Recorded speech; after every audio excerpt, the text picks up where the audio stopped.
Welcome to the Spirit and Soul August 2021 Goddess of the Month. This month, our goddess has a bit of a different energy than those who we've met previously. And I'm so excited to share her potent energy with you.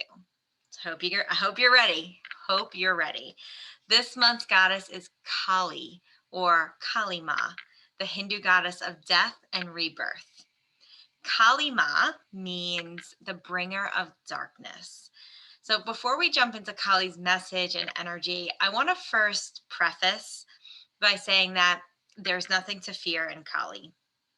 She is a fierce mama, a warrior against evil forces, and a protector of liberation.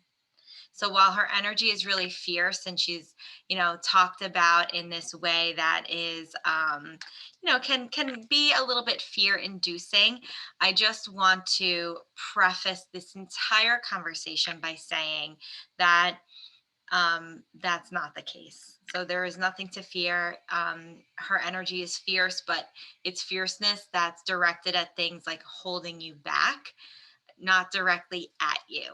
Okay, because I know she's actually been with me for a while. I haven't really connected with her, but during an Akashic record reading, it came out that, she was always beside me. And I was like, Kali, oh my goodness, like, why is this goddess of death always near me? But when I really got to know her so much better, I see that, and I'm getting chills all over. I see that she is such a fierce mama.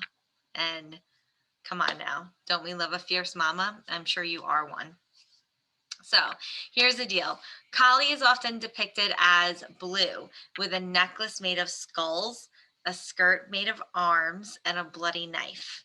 So while the stories I have personally read don't really mention the explanation of this, what I really want to point out is the symbolism of Kali's personification, my view of it. Okay.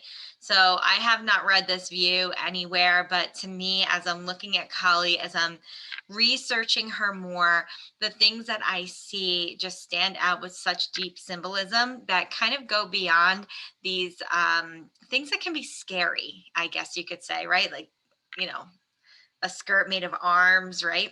But let's talk about the symbolism for a moment. So skulls are the representation of knowledge. So a necklace of skulls symbolizes to me Kali's great knowledge of truth.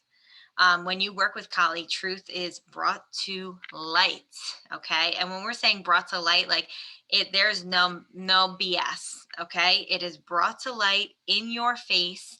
And it's just done in a way like, no BS, no bullshit here. Okay. She's just bringing this truth to light.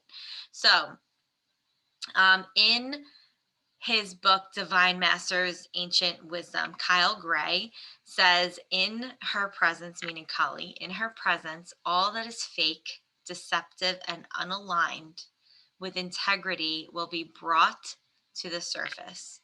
So, in her presence, all that is fake, deceptive, and unaligned with integrity will be brought to the surface. And I think that the skulls around her neck are so representative of truth and knowledge. Okay. And there's all these stories of her and how she got these skulls and all of that stuff. But the reality is that she's the bringer of truth.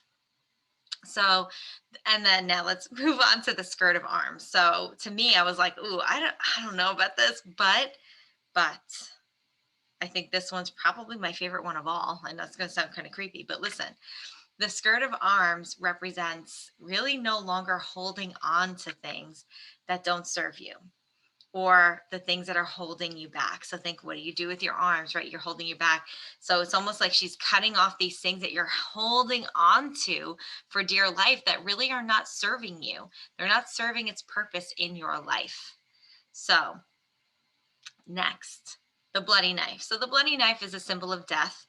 But it's not like death, right? It's the death of old versions of yourself and old paradigms, so that you can be reborn without these attachments. So I know it's a lot, and I know I'm coming right out the gate with it, right out the gate, because I know that some people do know Kali's energy, and those that know her and have worked with her know that this energy is beautiful. But for those that just know of her, I want to just get into this because I want you to wrap your minds around the fact that Kali is in your corner. She's in your corner, okay? And like I said before, many do fear Kali, and what that really represents to me, this fear, is either a fear of the darkest parts of yourself or a fear of releasing them.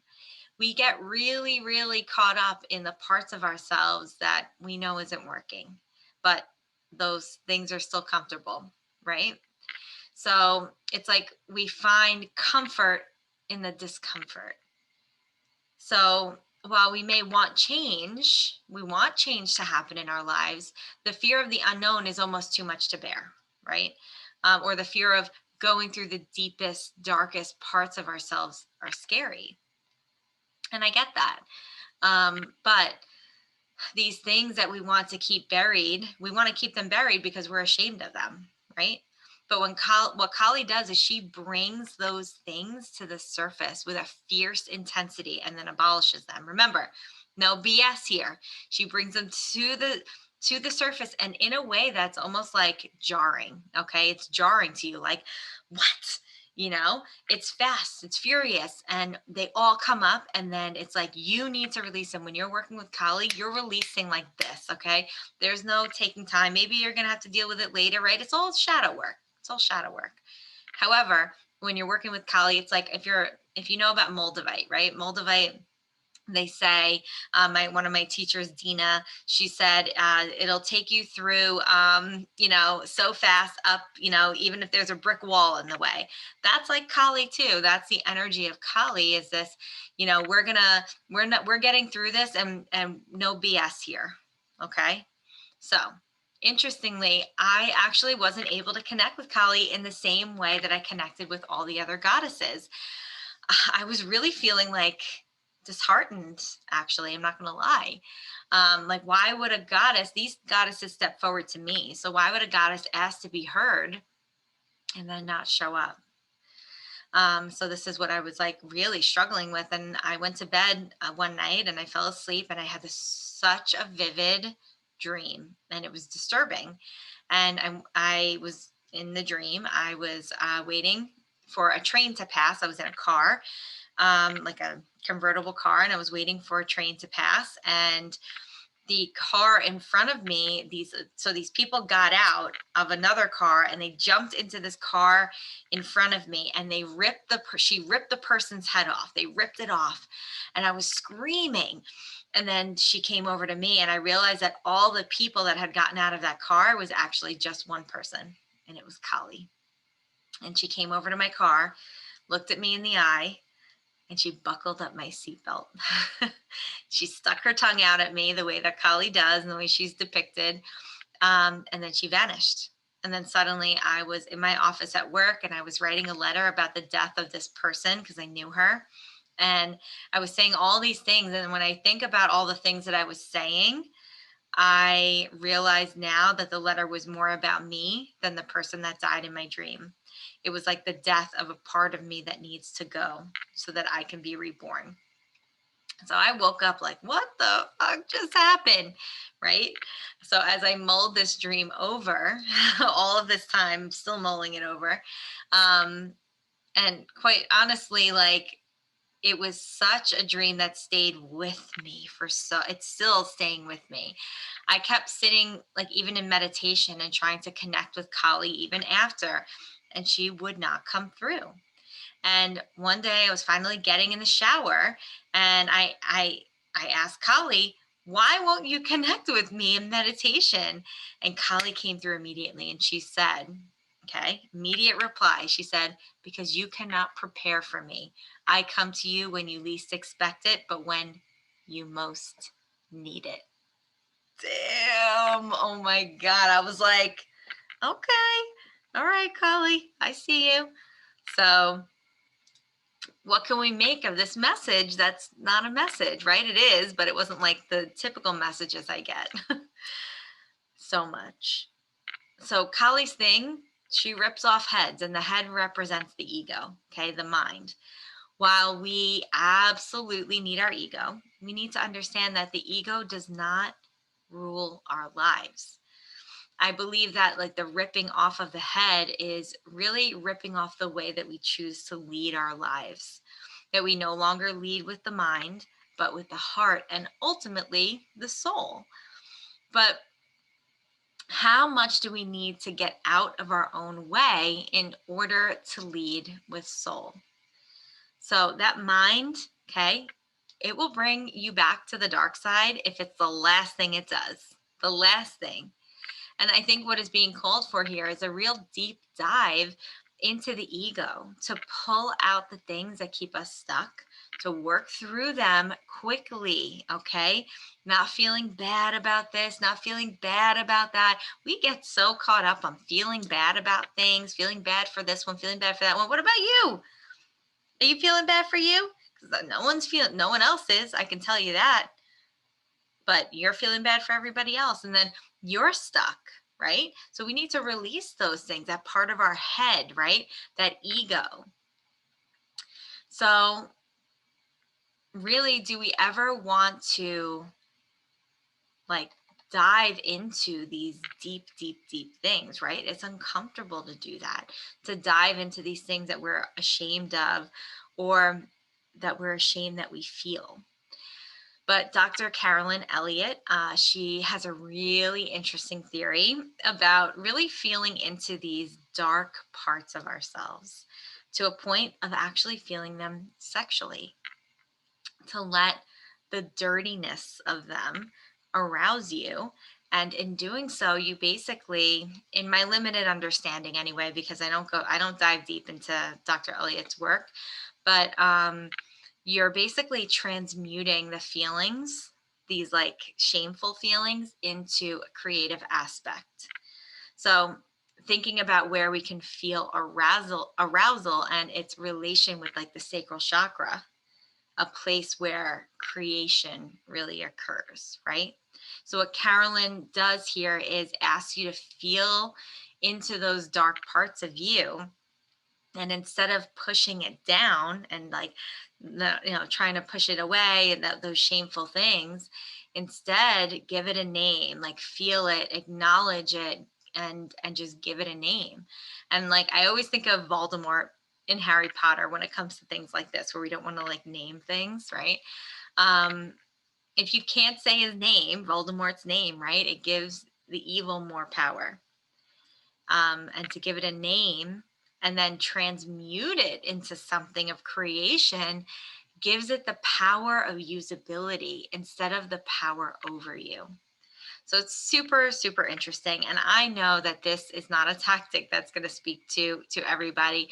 And to be quite honest, I'm not so much on the bandwagon of Carolyn Elliott's work, but there is something to think about there. There's a lot to think about there about how we can transmute these shameful feelings, and whether you want to feel them and be aroused by them, or you want to feel them and take it and use it into something else, make it into something else creatively. I mean, just the thought of being able to transmute it so that it doesn't have power over you anymore is really powerful, right? So how can you use that energy, okay, in a way that shameful energy, in a way that does feel good to you, right? No pun intended here. And I love, again, going back to Kyle Gray, I love the way that Kyle Gray describes Kali and our own energy. Basically, that what he says is that before we are born, we are wrapped in the darkness of the womb. The earth was born from the darkness of the cosmic sky. So with darkness comes greatness. Kali brings you to your greatness. It may not be comfortable. It may not be easy, but it's always, always so worth it. We've talked about shadow work before, and right now Kali is making us face our shadows. That's what this is about this month. And that's why she wanted to step forward, The message is in the work. So it's not the message itself, it's the message is the work.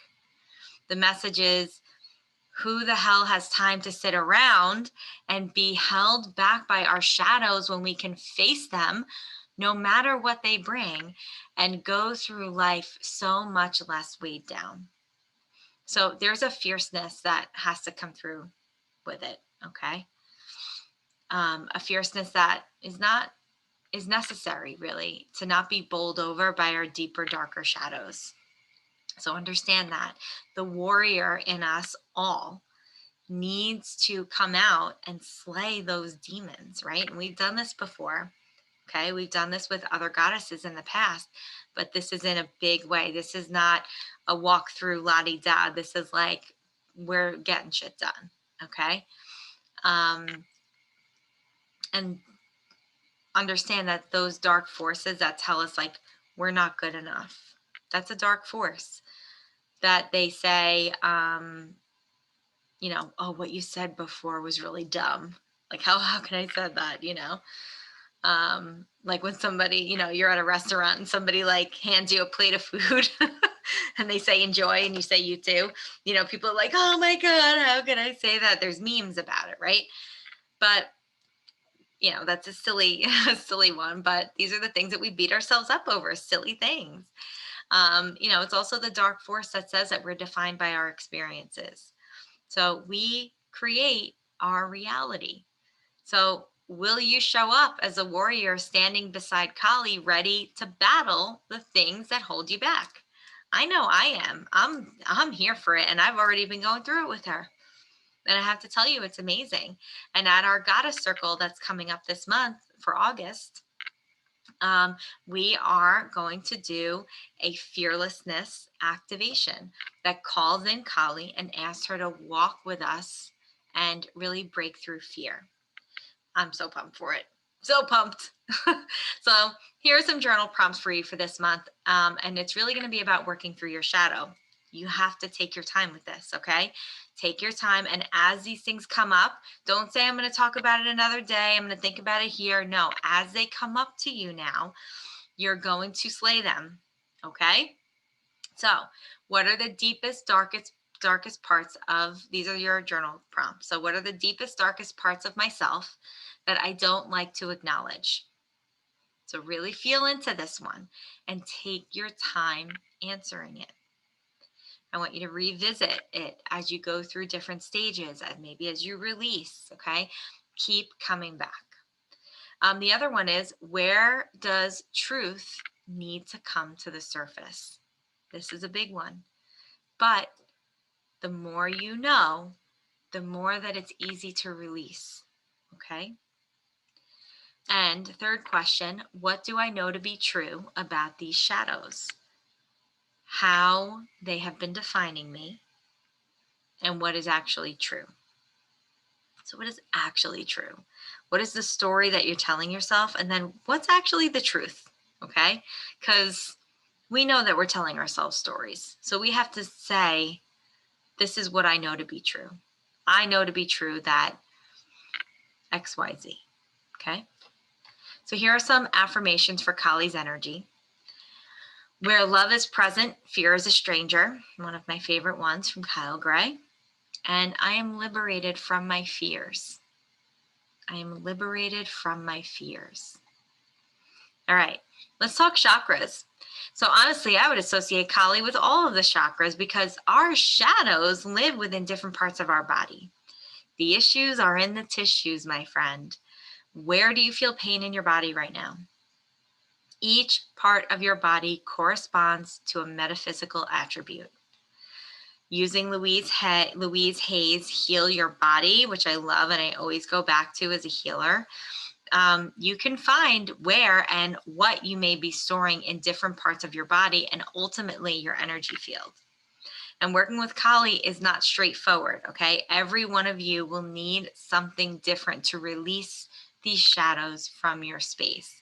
Kali will help you face them and destroy them. And that will bring those chakras back into balance as you release, okay? As we let go of things, we become lighter in those chakra areas. All right. Crystals, my favorite.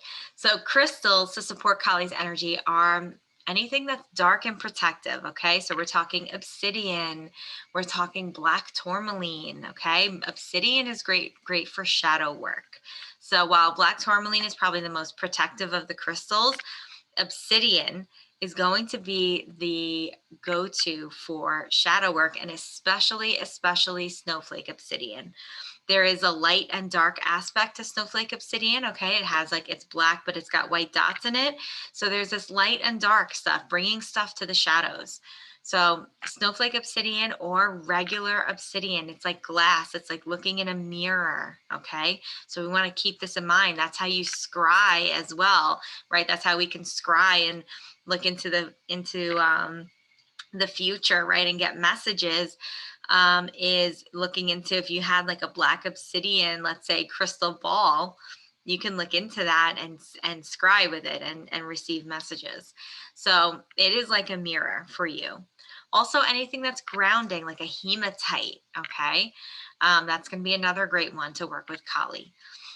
Also, what comes up is with the transmuting the shadow energy into something creative, what Carolyn Elliott discusses, would absolutely be carnelian. Carnelian would be beautiful for that, especially if you can get it in a flame. I have a small carnelian flame from Amityville Apothecary that I love. And you're talking about transmuting. Transmuting is done especially when I use it through the violet flame, but it's a flame, right? It takes something of matter and it transmutes it into smoke, into something that goes into the air.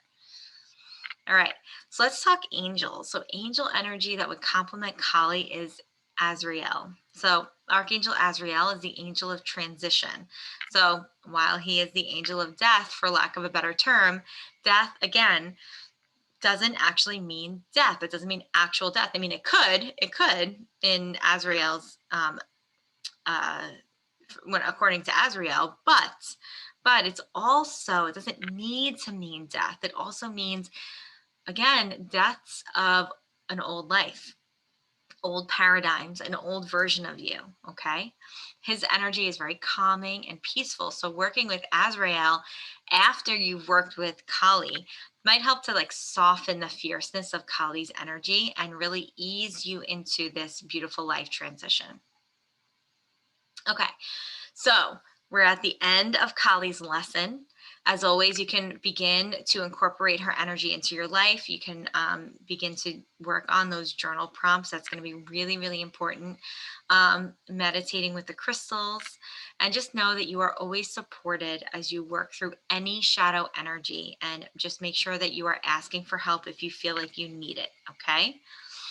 You can ask me, anybody at Spirit and Soul, Melissa, we're always here to help as you walk through your shadow work. You can call on your angels and goddess energy at any time throughout your day for strength, for guidance. If you want to receive messages, that's always best done in meditation, but know that you don't need to be in meditation to call on them for support. Also, malas, beautiful tool for repetitive affirmation work. As you go around the mala, you go to each bead and say the affirmation until you go all the way around.